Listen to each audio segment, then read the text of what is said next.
na-aksidente na ako sa dako ng Villamerobes pataas. Nasunod ako ng tinwheeler. Tapos dumistansya ako. Sabi ng pasahero ko, oh, bakit tayo dumistansya ka? Ako, distansya tayo, Brad, kasi iakit niyang segunda. Mamaya hindi kayanin yan. Mamatay yan. Maglulos break yan din. Pag namatay, walang air brake yan. Sabi ko, ayan, namatay na. Bilis bumaba ang pasahero ko. Ako naman, gusto ko iligtas ang taxi. Inatras ko. Pag atras ko, nakita ko tinwheeler. Humahagibis. Yung tutumbi ko na ko. Yun, pumikita lang sa mata ko. Sumigaw, in Jesus name, hallelujah. Tunay mga minahal.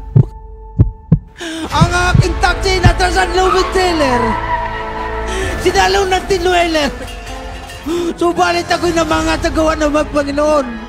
Pagdilat ko ng mata ko, nakaupo ko sa bangkita. Glory! Tumutulo ako, tinitingnan ko taxi. Total damage dumating ang aking operator umiyak dahil bagong taxi. Hindi na mapakinabang.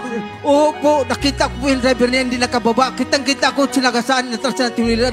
Pinugulat ko bakit nasabang kita. Nakaupo na.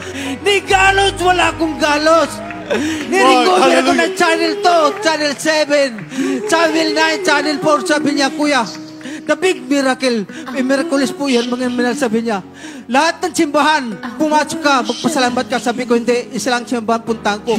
At Jesus Miracle Ministry. Diyan ko nakilala ang malupin. At siya nag-iingat sa akin. Tunay na kilala Diyos. Hallelujah. Hallelujah. Hallelujah. Glorified ka, sabi ko, malupin ko. Salamat, Panginoon. Hallelujah. Salamat, Panginoon. Thank you, Lord. Malupin na nga ako paglilingkod sa mo yung katapat. Glory to God, pagawakan mo. Lahat ng kapunan at pasalamat ay tanging sa ating pinakamamahal ng Panginoon Jesus. Salamat, hallelujah. You are here, working in this place. I worship you. I worship you. We make miracle work. Promise keep, light into darkness. My God, that is who you are. We make miracle work. Promise keep, light into darkness. My God, that is who you are.